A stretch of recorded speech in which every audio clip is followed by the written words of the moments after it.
need to work together better to find those stories that are going to work well in the digital world. Some of those stories wouldn't work that well on CNN US because of subject matter, style, or what have you. But we've got to find where those two can manage to help one another. And so we've got now two people whose job it is to kind of straddle the worlds. They work for CNN US, but their clear mandate is to push more of our content into CNN.com. But that's not force feeding. That's not like creating foie gras. It's collaborating with the .com folks to understand what it is they need. And so far, so good. You know, you learn a lot. A lot of the presumptions about what makes a great story on television have to change when you get into the online environment, and that's what we're learning, and I think getting better at achieving. You said that it was 2009 was the most profitable year in CNN's history.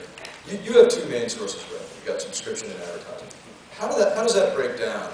And what does the fact that you have these two streams of revenue mean for your competitors who don't? And when you look out at their landscape, what do you see?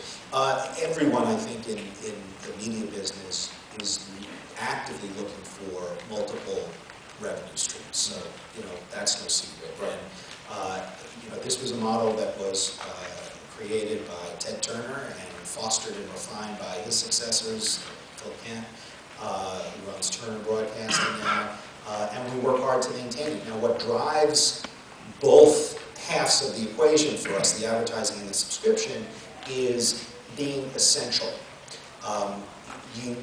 We're in the happy position of, that really few brands can attain, of being truly indispensable at times. Not all the time, but when it really matters, you've got to be watching CNN. That's the brand association that advertisers want, and that is a service that cable and satellite providers must offer their viewers. We just lived through that with Haiti, right?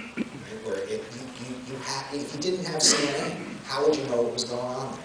So we focus very much on that, on over-delivering those circumstances and maintaining that position. Because when you think about it, there aren't that many brands in the world that are ever indispensable. Now, we're not always indispensable. We strive to be, but we're not always.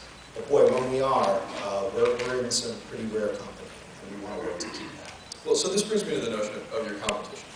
And I'll just throw out a metaphor. I mean, I happen to think that cable news, 24-hour cable news, is kind of like the umbrella store, right? And there are a couple ways you can be a successful umbrella store. One is to make a damn fine umbrella so that when it rains, people know that they've got to go to the umbrella store.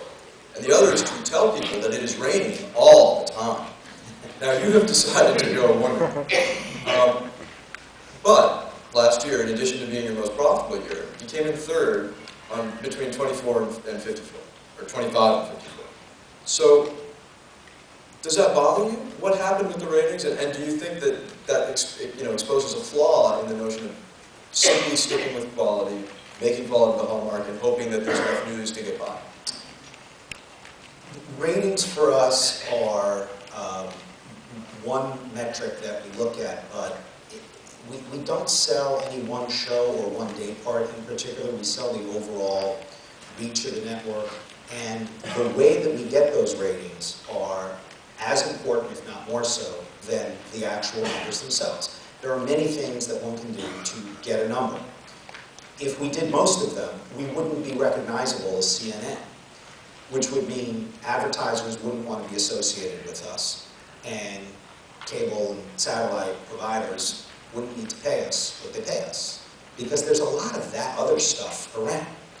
So our mission is to deliver an audience based on over-delivering on the real journalism. And it's hard to do, but it's what we're very, very focused on. And what people forget is that ratings are one function of your overall audience, but just in terms of the cume, the sheer number of people who are watching us, we are number one. We've been number one forever. We are focused on maintaining that position. I'll give you an example. In the month of February, CNN US had 100 million viewers. Fox had 91 million viewers. So we have 10% more viewers than they do. There's stay longer. We would like to get ours to stay longer. And the staying longer, combined with the sheer throw rate, is what results in the rating. Those ratings don't count out of home viewing, but they increasingly will. They don't count the people who have watched online or on mobile devices, but we will get to the day when they do. And when they do, the ratings will reflect the cume.